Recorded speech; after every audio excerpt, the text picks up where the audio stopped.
It was a quiet, rainy night at the small-town diner where Emily worked the late shift. The place was nearly empty, just an old couple sipping coffee and a trucker reading yesterday's newspaper. The rain had been relentless all evening, beating against the windows like drums of warning. Emily, 28 and soft-spoken but fiercely brave, was refilling a coffee pot when a sudden screech of tires outside shattered the stillness. She turned sharply, heart pounding. Through the rain-streaked window, she saw it. A van had veered off the road and slammed into a tree just across the street. Without thinking, she threw down the coffee pot and ran out the door, ignoring the startled shouts behind her. The scene outside was chaos. The van's hood was crumpled like paper, smoke curling into the rain. The driver's door was partially open, and inside slumped a man, unconscious, barely breathing. Emily's hands trembled, but her instincts kicked in. She reached into the vehicle,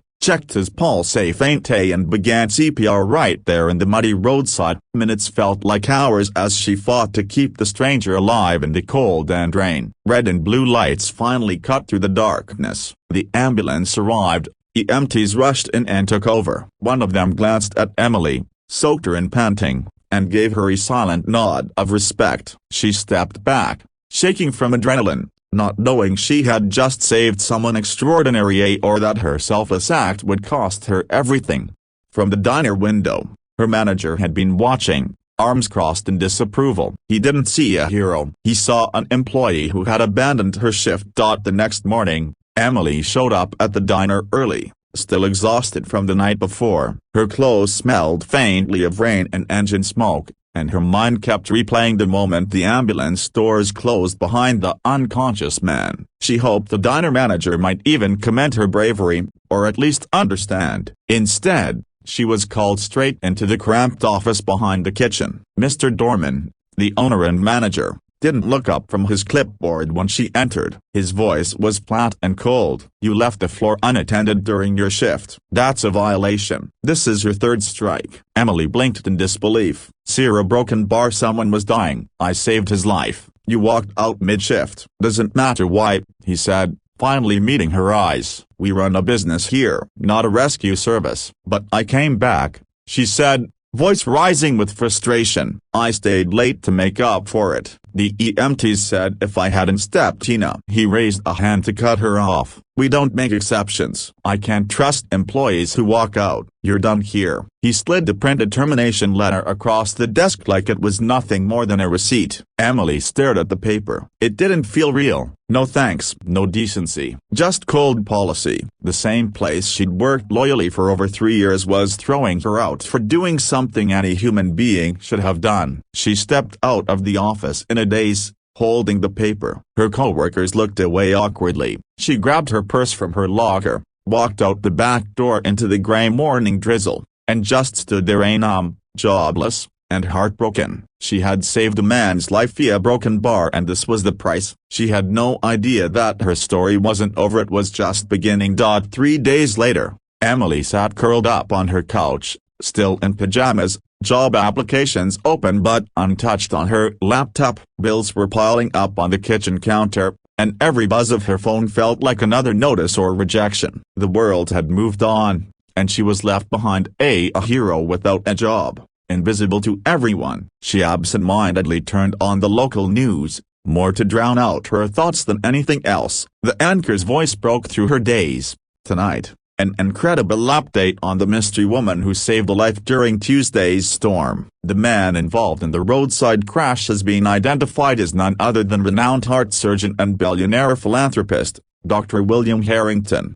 Emily sat up slowly. The screen showed footage of the mangled van, the crash site she knew too well. Then a photo of Dr. Harrington appeared, silver-haired, smiling, surrounded by children at a charity hospital he helped fund. Dr. Harrington suffered a cardiac event while driving and lost control of the vehicle. Paramedics say he was without a pulse until an unidentified woman performed CPR on the scene for nearly 4 minutes, saving his life. He's now stable and recovering.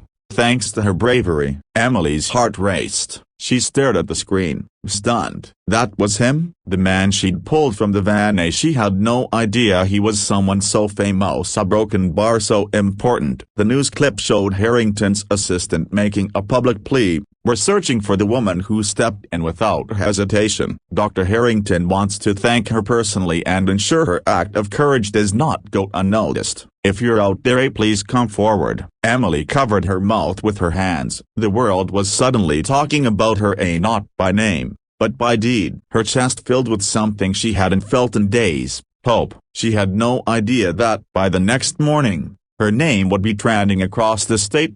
A week later, the sky was clear, the sun warming the cracked pavement in front of the diner at the same place where Emily had been fired and humiliated. She hadn't returned since, but this morning, something felt different. She stood across the street, watching the familiar building, clutching a copy of the newspaper in her hand. Her picture was on the front page now. A local hero saves billionaire surgeon. The story had gone viral, and her inbox was flooded with messages from strangers thanking her for what she did. But this morning, something even bigger was happening. A sleek black car pulled up in front of the diner. The doors opened, and out stepped two sharply dressed men, a bodyguard, followed by none other than Dr. William Harrington himself. He looked slightly thinner, a cane in one hand, but strong, alive. "Recovered." Cameras clicked. A small group of reporters trailed behind him. People on the sidewalk stopped and stared. Emily hesitated,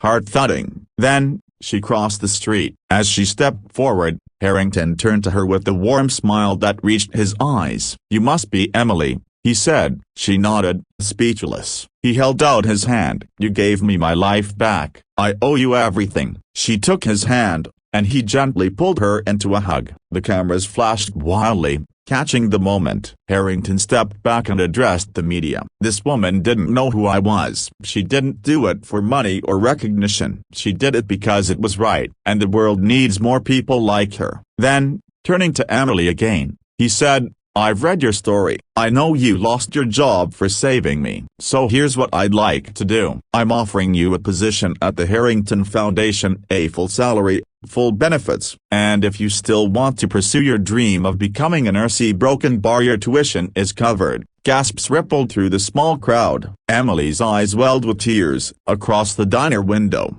she spotted her former manager watching the scene unfold, jaw tight, clearly wishing he could erase what he'd done. He stepped outside awkwardly, trying to clap as if to share the moment. Dr. Harrington didn't even glance at him. Emily straightened, smiled, and shook the doctor's hand firmly. The pain and humiliation she'd carried all week began to dissolve. She had done the right thing, and now the world finally saw it. It was the end of a chapter, broken bar, and the beginning of something far greater.